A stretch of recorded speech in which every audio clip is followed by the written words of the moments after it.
chifungo chinachiwiri ikaneko ndi tinakoni za the last movement yomaliza imene tikumbira zosalira zosiriza pa dziko lapansi pano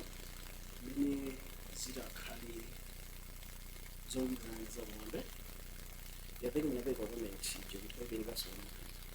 kuti chinachitika chana pa Pentecost mosawamba zamapena nthawi zikulumiza okay manazo kuti tikati tikaone ndi siku la Pentecost chachulu kwambiri ngakhale kuti muna ophunzira a Yesu amene anasiya amene anali zoti akufufuza malemba chani mmene anali muna chipinda chakumwamba ichi komano chimene chinachitisa kuti Mzimu Woyera ubwere linali lonjezano limene Yesu Khristu analipereka mwa njira ina zinatengera nthawi imene Mulungu anayikonza kuti chani Mzimu Woyera asike tsiku la Pentecost kwaukulu kwambiri sizinatengere kuti anthu oyeya imene zinatengera ndani Mzimu Woyera likatani akwanisi manjira ena ophunzira aja anawuza kuti adikire kuti chakuti anawuza adikire ku Yerusalemu kufikira zibanze kumanera akhati no Pentecost sinafike kuti akhati no tsiku imene Yesu amazozedwa silinafikebe bweza kudikirabe chipindamene chacho anakhala kuwerenga mawu akupemphera kwa masiku angabe so anthu ambiri amawerenga okuona amatana anthu achi yeti amapempherera okay amatani sapachi amawerenga mawu okay anakhala masiku angati tinozelebe so zimene anthu amafuna kupanga ndizoti abwerezenso kapena apange photocopy zimene zinachitika tsiku lino zimene zinachitika tsiku lino zachitikira kuonekana kundiona kuti sizija amachita zija inayi kungosegula kape yakukuyotsapana yeti dakhale koma magulu asina kape yakusida kazazi manjirendo kamba zanawo zonse zimene anapanga zija anangovumira zimene Yesu Khristu anazomatenga kudalira yeti kuno zimene mukulonjeza zidani zichitika andi chochitika pa dziko lapansi pano chimadalira zimene zimachitika kuti kumwamba dakhale kumwamba Yesu sanazozede tsiku meja monga anafotokozera pa Machitidwe chapter 2 verse 16 ndi Machitidwe 2 verse 33 kumene atiwerenge Machitidwe 2 verse 32 Yesu ameneyo Mulungu anamuukitsa zayichitire mboni ife tonse potero popeza anakwezedwa ndi dzanja lamanja la Mulungu nalandira kwa Atate lonjezano la Mzimu Woyera anasanulira ichi chimene inu mupenya ndi mumva verse 34 okay kufotokozera zankhani yeti ophunzira anafotokozera kuti zimene mukuzionazi zikuchitika chifukwa no Yesu watani watsanulidwa Mzimu Woyera walandira lonjezano ndiye pachifukwa tiye walandira lonjezano iye akutisanalanso ndani ifeyo zimene tikuziona ndikuzani ndikuzipenya tikugera tinozimebe so ophunzira sakutoya izi zimazoona zipete ndani mambamo chokumempera masiku angati yeti yes before nefe na imbomu chetimawerenga mapanga study then zimene muzoona zimene anatuno chimene mukuchionachi chochitika kutsatira chimene chachitika kuti ndikugera tinozimebe so ichi chinachikhulupiriro cha makosana so ndimangofuna kuti chizoona kuti kamakaba last movement last verse of dziko lapansi sikutengera kwambiri zimene ife tikupanga zikutenga kwambiri zimene Mulungu akutani akupanga ndikugera tinozimebe Eliya anachita kuzidera ku ngakuphewa kwa Isara Isake anachita kuzidera tapita kwa mwana Ahabu muzoti mvula irani igwa yeti amakusetera zimene Mulungu atani kwani ophunzira anachita kuzidera ndi Yesu aku tiyeni kuti mukadikire ku Yerusalemu ndipo anadikira mwa Yerusalemu kodikira ku Yerusalemu anadikira motani anamba kukhala mupemphero ndikutenga mawu manjirena chikhulupiriro chinamvaso tani kukula pa zimene anatani analingira ndipo chitachitika anachizindikira chifukwa amayerenga mawu anani Mulungu ndikugera tinozimebe so nafuna tipite ku chivumbulutso pasani chivumbulutso tani tipite ku Yakobo chapter 4 Yakobo chapter 4 tinawerenga Machitidwe chapter 2 imene makamba za mvule pali mvula ziwiri m'Baibulo mvula yamasika ndi pali erere ndi pali lato lake abali yali budanyonde yamasika ndiyo mumazalira uthenga imene achidika Pentecost yanyondo ndimene tikuyembekeza kumapita achani anthawi presentation yosatira ndiwapa ndikufana kusindika chinthu china timakamba za chikhulupiriro chimene chimatani chimapirire right then ifike pa Yakobo so Yakobo chapter 5 then verse 1 to 7 verse 1 nanga sono achuma inu ilani ndikuchema chifukwa cha masautso anu akudza pa inu so kumapita nthawi kuzakhala fuko lacha lachuma tiona kompane and tikuchita kumva tino mafuta achuma alipo yedi ndikuya timakumire aliyesa kumva chikuchi kutsina kwa mafuta achani achuma ndimaonera mbona yani ndimaonetaiza mimi ndakhala niwatha kuona okay kuti kunzika pasikuti so pana ina yake anaika video yake na amaliba dame yeye ndo ndo kufutika kwa ndio rent amali sala yake ndio 2000 US dollars chito zake hizo mwezi zote zima kila 200 US dollars sasa kwa ndani ndio ndiye ndakeka 200 US dollars yebibile sana na naye ndokwambie so amana no rent yake ndi 1600 US dollars. I was like, hey, amwe the rent yorani nini mali pesa nibe andikabe ndika apartment ngabe si nyumba aso ya unazonyebe ndela usala ndi madollars angati 400 US dollars ndamanena kuti ineyo ndimakhani time ndibidi ndeti ndizipira ntchito mama paka yani mazule ndikareno ndotino zimene twa ndipange ndatopa mazule aja ndeti zipanga shift ndizipanga weekend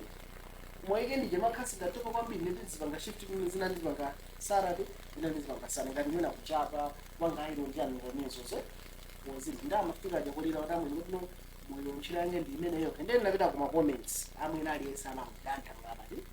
amene that is for me so naona ka video yake na munthu anapita kushope ndamakakuwa tizindulira bono ngena lake biscuit kabika chani na tizindulira ndio mazaona kujisidi mina nabereka ina $60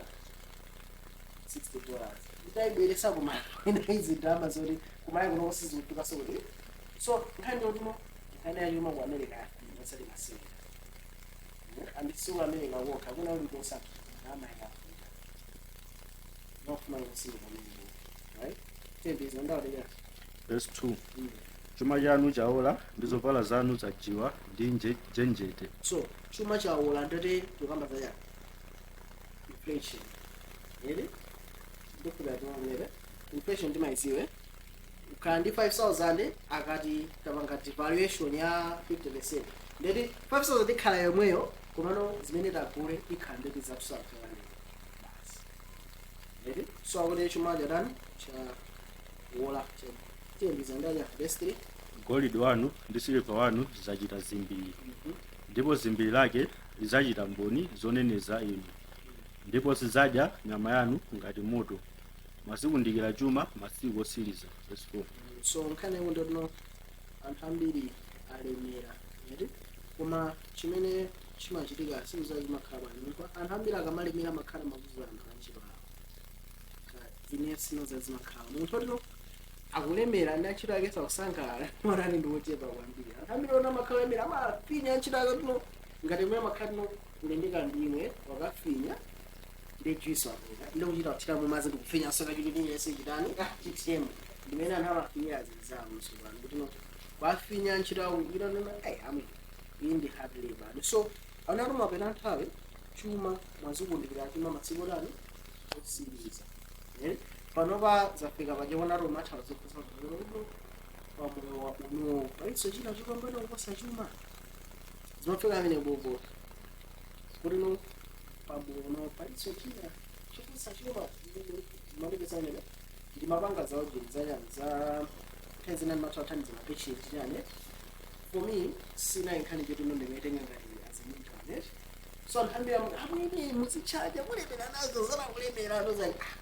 ndosindo kuda zilezozo wano ndimatengera ngati munthu otino ngati ndobeberane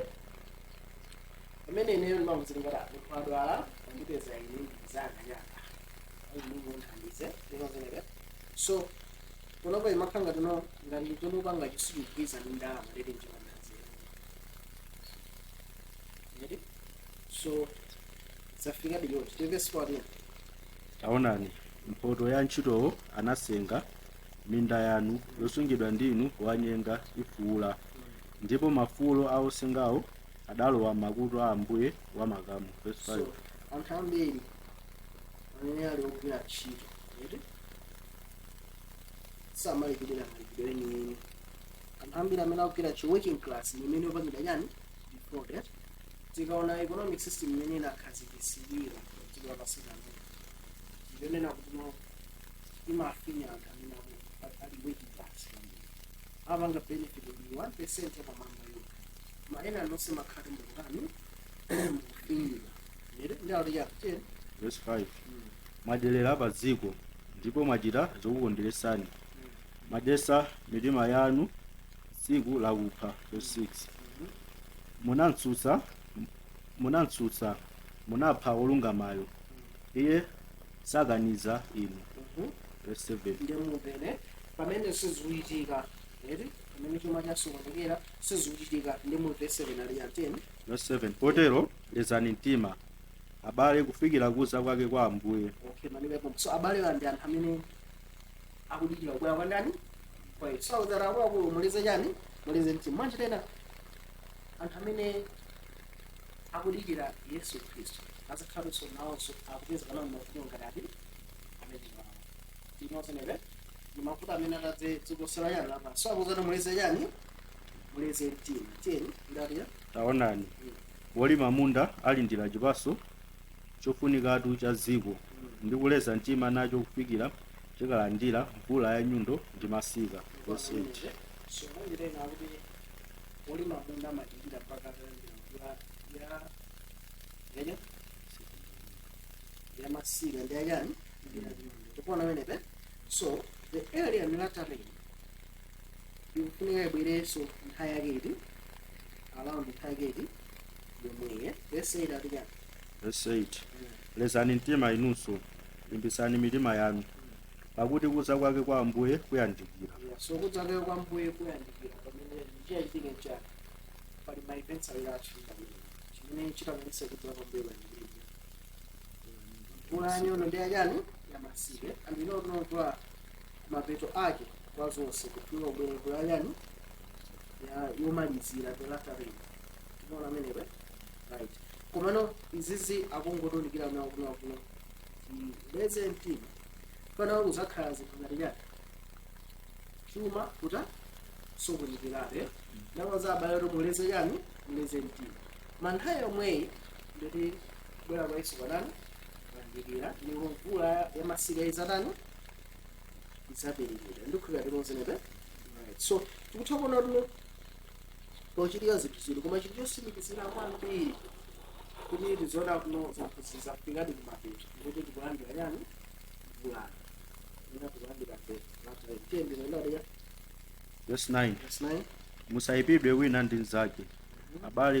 abale kuti mungaweruzidwe taonani woweruza ayima pa khomo. Verse 10. tenganani abale chisanzo chakumva zowawa ndi kuleza mtima. Okay, so verse 9 akuti musalimbane wina ndi mnzake tionani woweruza ayima pa yani pa khomo. So ndi akamati woweruza ayima pa khomo ndiyani tipite ku Mateyu akamati ayima pa khomo ndikuti chani nayenza beze tafika pa verse 33. Verse 33. Yeah. chomwechonso inu pamene muzaona zimenezo zindikirani kuti iye ali pafupi inde pa khomo. Topano menepe iye ali pafupi iye pajani pa khomo tiyendeza ndaliya. Verse 34. indetu ndinena kwa inu bado uwu suzatha kuchoka kufikira zinthu zonsezi zachitidwa. Verse 5. So akamati iye wafika pa khomo ndoti mbano mene wafika pa khomopo ndoti suzachoka mpaka zonse zidatani zidakwaniritsidwa ndikukhulupirira tinozenepe. So pokamba za kubweranso kwa Yesu Khristu pakufunika papezeke generation yotani yomalize imene italandire the latter rain. imene tadeka mvula yani yamasika ndikhulira tinokuuza kwawe so mvula yamasika ni mvula imene imakhala malizira inyonde imakhala yambirira kangati njonje yaso mvula yamasika ikamabwera neti ndio tino oweruza payani pakhomo bado umene tadeka mvula imene sudan suchokaso yani bado umalizira the last generation dziko ndinayani lapasi koma ali padziko lapasi pano chimene chizakhala kuchitika ndiyani chizakhala chuma chanani chapita ndaona amene be chuma chakuda padziko lapasi koma zada abale atani adeke alindiribe mungangati mene amalimira olima mune paka munda yakotandira kula nyondo ndi achani ndi amasika so anthu awa akhala akudikirabe pandani pamuno ndikukhulupirira tinozenepe the sakupanga manufacture it hasn't been makhani ma-meetings makosana kuti revival meeting eri ndeti mapita ali ku revival ndi makhala jena mtino akuluakulu tonani chuma chonje ndi zimachati zimabwera zambiri eti ziwiri kati no mzaka ziwiri zikubwera zichuma chikhala chanani chagweraro basi ndiyo makhati makuanyamuka chima ndomaona ubwana mapalani muli nawe sona kwatire ka school second year ndakuzaruka chaka chino maiza degree yako sadzikoso likuthabati ndio makhati no wabalikira ndire uko chinozinebe ndi makhati no umuntu liti zimanda why chifukwa no message you ndio wanga focus zapa zero ayani abasi and I feel like Ines of course guilty. I'm guilty of that. You know, Maccabi emphasis points. So,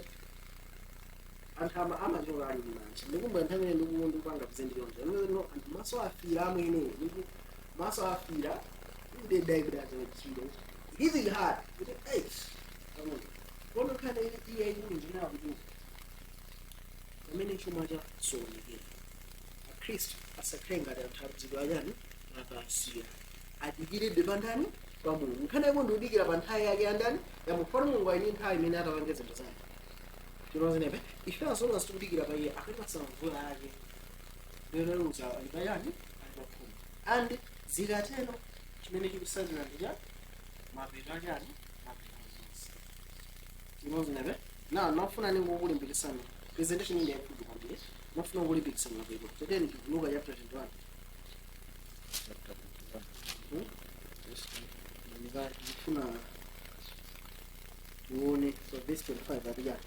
verse 25 ndipo kuzakhala zizindikiro pa dzuwa ndi mwezi ndi nyenyezi ndi pa dziko lapansi chisauko cha mitundu ya anthu ali kuthedwa nzeru pa mkukumo wake wa nyanja ndi mafunde ake 26 okay so ari anthu amadziko lapansi azakhala kuthedwa chani nzeru kuthedwa nzeru ndi makuzire kuthedwa nzeru ndi masolekani ngati nthaya sayi kwamthedi ichi kuti network kulibe magetsi oyani kulibe mazisi oyani kulibe andisunga ti awandikwera basi siyena zvinozere pemene mozati mumpatira yani kuti ndisunga membere nzako yena andonaro ayembere ambulance sakuzati kumene kokafika apo kapena ayi chifukwa mwina kwakumuka nsewu chani pemene anthu anathera nzeru tinozere so anthu dziko lapansi zafika tikatira yani nzeru izo zimene zikira pa dziko layani mabase tendiza ndi 26 adiyani verse 26 anthu akukomoka ndi mantha ndi kuyembekezera zinthu zili kuza ku dziko lapansi 27 pakuti mphamvu zakumwamba zidzagwedezeka ndipo pamenepo azaona mwana wa munthu ali kunza mu mtambo ndi mphamvu ndi ulemerero waukulu so akuti pamene sakubwera anthu chimene chili pa dziko lapansi anthu amene azakhala kutani magwedezeka tikozene anthu ali ndi mantha pa zinthu zimene zikutani zikudza edi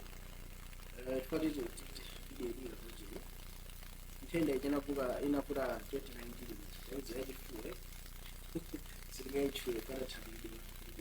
anyways nthenda imene inabwera amene inagwedezera bwanji edi inagwedeza I think nthenda 2019 ndokwa 2020 ngoma nthenda yachifuwa inachula dayikumbukire okay tena imene abwera amene masukulu osikutani kusekedwe ma business olamba kufa osali masewera osali apokoka komanso zinayinga ndizono kwabwera mothenga kuti akubwera mapasipoti ndeti imeneyo ndeti ndi 666 eti kenako anthu atalabe sizingaiti kenako wele mapasipoti achiyamba kuti ani amba kubwere bwanji imene anthu anayinditi mantha basi tinezi kuti ani zikubwera so ndangotchula zimene zifanawo kuno nthenda ijenabwera kinawuza anthu atidenzere fika kuti nokauza mabhizinesi aseke ndeti munthu athidati yani kuti nazaifanano mukaseka mabhizinesi ndi anthu adya yani and ngati mutaseke business nete chuma chitani chitwaso chinozewe so nona kuti nokuthabile cha anathida nzeru maiko anathida nzeru even atokhala muziko amene athida yani tobechi paiba amene amaziwa kuti tipakuya oyokhumulisa akhristu anarani anathida so nzeru musoka chinozewe so imene jena ngati ineno kwa imene jena ngati testing kuti nodziko sabasi kubiza na chimozi nopanga so yankhulingati limodzi kumene tikudziwa kunako kuno tikamakamba za buku la chivumbulutso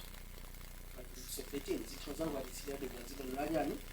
avatsuti dzikosa pasithoviza na chingati chimodzi idakhale pali buku limene lakuphiriza so dzikosa lajani lapasi komano kunikunawo kutusa verse 34 aliyani verse 34 tenga verse 32 verse 32 indelu ndinena ndinu okay manikapo tenga verse 1 ali verse 1 verse 31 inde chotero inunso pakuona zinthu izi zili kuchitika zindikirani kuti ufumu wa Mulungu uli pafupi na tikamakamba za ufumu wa Mulungu ndi 2:4 ufumu wa Mulungu namba iti pa Pentecost right na representation of church right yeah so ufumu wa Mulungu uli pa one namba ya Pentecost aliyense amene analandira mwa Yesu Kristo ali mbali moja ufumu wake wa ndani wa Mulungu ufumu wa chisomwe Hebrew 4:16 wamba kuti itakubwera kupanda kwa chifumu wanyani wa chisomwe koma mbali pa chimene pali ufumu wake wa nyani wa ulemerero umene wakamba pa chinthu cha 11 nona kuti mapita nthawi dziko lino eti ufumu wa dziko lino zamba nokhala ufumu wa ndani wa Yesu Kristo so apa pa context yake tikaona bwino wakamba zoma mapita nthawi kamba kusuza kubwera kwa ndani kwa Yesu mwanjira ina ufumu wa Yesu Kristo mbali zino one ufumu wa chisomwe ndi ufumu wa nyani wa ulemerero umene uzaonekera pamene Yesu akutani au biasi kwa so presentation ya shairi ilika ba transition yenye kuti no zili ba modern okay tubidilize tukavesha verse 4 verse 34 koma muziyang'anire nokha apo ndiye ndifuna kutsindike muziyang'anire nokha kuti kuti kapena mitima yanu ingalemesedwe ndi maidyaidya ndi kulezera ndi zosamalira za moyo uno ndi kuti tsiku ilo lingafikire inu modzidzimusa ngati msampha sampha kuziye ukayika msampha mayika kusiza kuje so amene anapanga pole ndimayika kusampha mayika zakudya chiyambo che chimafuna zakudya zidya koma sinolati chiyambo chani msampha anthu uchita tani chidagwire so nkhanenera kuno kumapeta akhale nkhani yacho mayitani ivuta kwambiri eti now ngati nkhani yacho mayikuvuta kwambiri chachike nchani mitima ya anthu ambiri itani ilemedwa ndi zakudya ndi zosamalira za yani za moyo zosamalira za moyo nozilingana yani renti izana escom madzi mezo zimene zosamalira za yani za moyo uno chakudya chako eti ati zonse zifika kuti nathu zatani zalemeresa kuti no tsikulo lakubwera so wandani kwa Yesu Kristo lidze kwa yo ngati yani ngati mbala manje lena izakhala napo sikulo zinthu zolemeresa zachuluka kwambiri kunena kuti no pamene sakubwera tima usuliso pa chifiti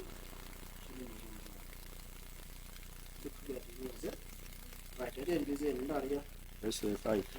pakuti lizatero ndi kufikira anthu onse akukhala pa nkhope pa dziko lonse lapansi yeah so as a snare shall it come on all of them on the face of the whole earth so manje laina zona kuti pamene Yesu akubwera somehow tsiku la Ambuye lizazangati chani Yesu pobwera azazanganyani azazanganyani okay for as a snare shall come upon all of them that dwell on the face of the earth okay so nkhani yako ndiyona kuti no anthu ambiri akhala kuti ali msampha mwina kuno aphinjika kwambiri tikamakamba za ndalama panopa anamisanano nkhani ya ndalama yakuta kwambiri almost aliyese angufuna yani ndalamayo nyumba ngathena karamwe mamuzakali mkazi wangano niyatumatena mali nditenga basi ngatino ndakhala katangale kachani atani atenga basi ananakwizana kale I was like okay so nganono ni ndalama basi ngati why chifana chi message akuwana so right so ngayine siya dualese amesa tino atesejani andifanya imene yoyo through ajina social media lezi zamkhanda wesi so vanhu pano mwananzawo ali kwakuti unona dini ndi kwaso kuliba yoko so pano ulibe baminzi wapeza le akhavu yona mu chiphindi linapno ena abanga fashion ina afika byona uno ndi zakwana so amakhanjira so sena sana mankhani umuntu kunenaba nje akhambira amakha lidana umutima wonke so ndi bizakwana chira bini mikebeze manje nama ndi bizakwana sizo zibe ukuthi kweni kumana ukhandi ono zikafika ukuthi unozamba kumulemesa umuntu kubona ukuthi akangozuka apheneze mwenzo thayine leso apheneze zithi zimuzo manje lena imafika ukuthi even Yesu Kristu alibe so malo njani mtima wawo pamene bayikulu pano munganana kuti after mtima wa Adamu namuntu labiyo akulu mzaje jani tukukalane chinozeneka so Yesu anangamba ngoja mzazimene zinofuna kuti chapter 6 chapter 6 yeah yes Ezekiel 31 verse 31 chifukwa chake musadere nkhawa ndi kuti tizadya chiyani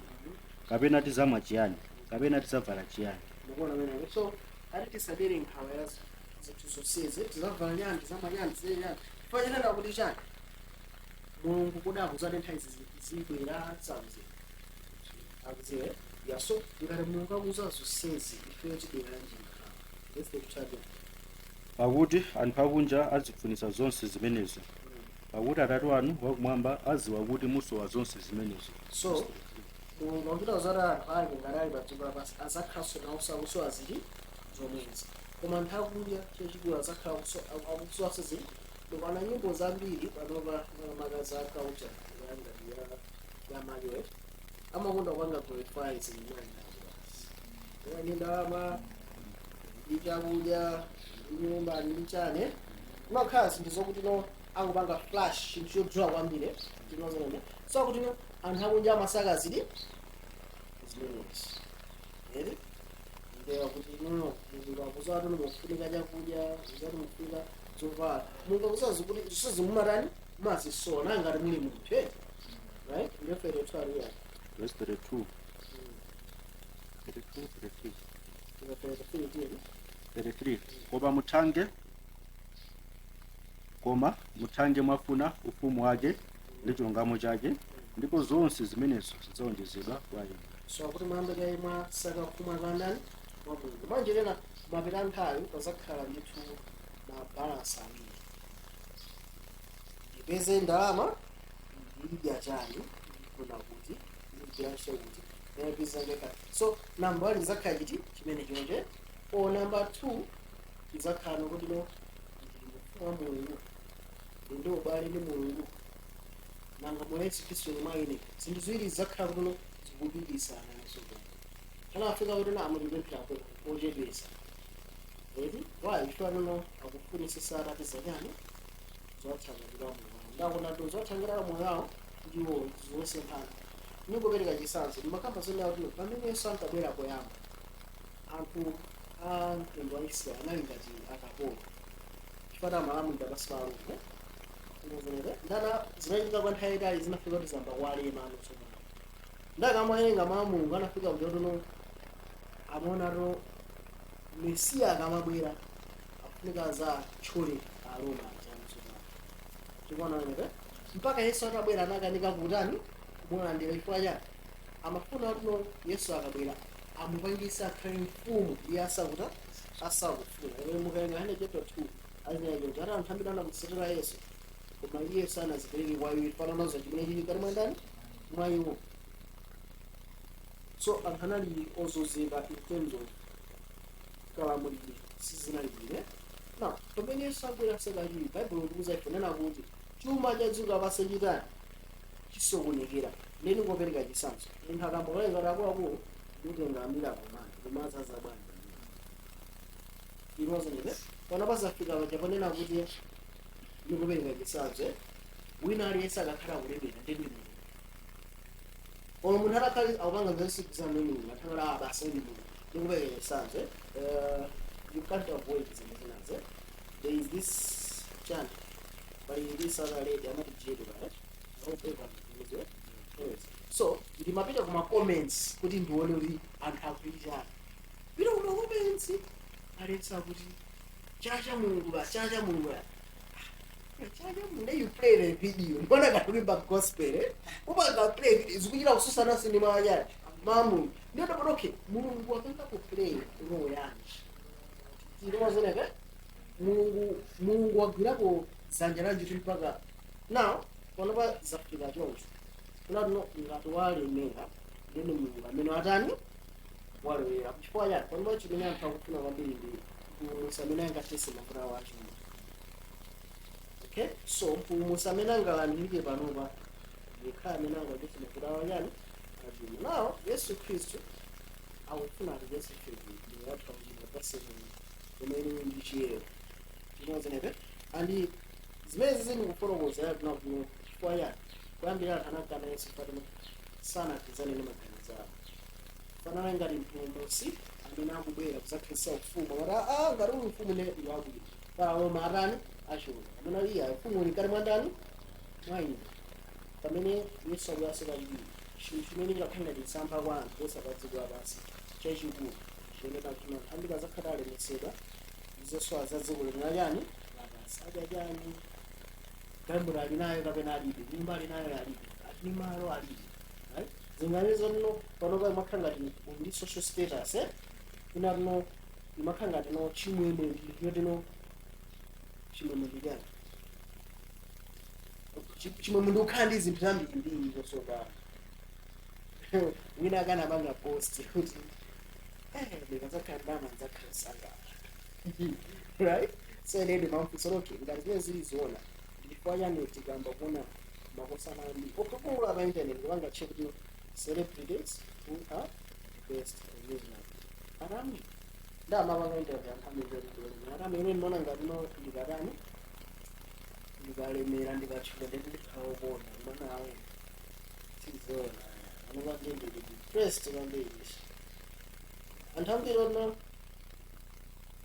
from a standpoint ya ifebu aona la aona kuchula ndane kwa no makosa nambi amene ali rich awanga sopati ngazina depression feeling ya aloneness why chifukwa no zonizo zimabweresa timati uncomfort ukafuna kula china yake yani palibe vuto sizo zizitheka chifukwa ndama mwana chimwe chimene chimabwera chifukwa mphamvu mulungu palibe ndikuyatenga so pali tendera mene makhala posalifa ya zinthu zimene zili kunja mo kalikali mwajani mani wako tendera mene makhala kakhala ndi Yesu ndikuyatenga so bona kwanzona ano anthu akufuna apeze mtendere mu zinthu zonse za dziko linajani lapansi right so chifukwa pali pressure ikulu kwambiri manga chifukwa cha ma social media aliyense naye marani kaleso naiso ndili pamapu chani ndi zonsezi zosokoneza anthu ndesa nanarako mapera nthawi muziona ndiyo musalebe ndi zojani mabeija maso zofuna zajani zabwino ebe vuto ngati ufuna ande business yako ebe vuto ngati kupanga plan yomanga nyumba beza chirabi nyumba kuni so zilibe vuto ila mono mtima upanga hizi zile zinazoshika ukupanga kuti upikisane na antena kana upanga kuti anthu akuziwe sojane the reason zikubera kuzo sales faya ma mtima olabika ambira kuzapina kutayika mpaka kubera kwa Yesu kubera ngati sampha kwaliwo kubera ngati yani kubera ngati pamene ifeyo bene kuisa jengo zimene zizi kuti amba kaithathanga kumanga kuti ngachwana panthawi imene ndi nthawi imene sikulama sika kutani ikubwere epelekera kumuzindira so just tengo mene mafuna kungogawa decide nje singuli tibwere sizonga bali ndina makomezi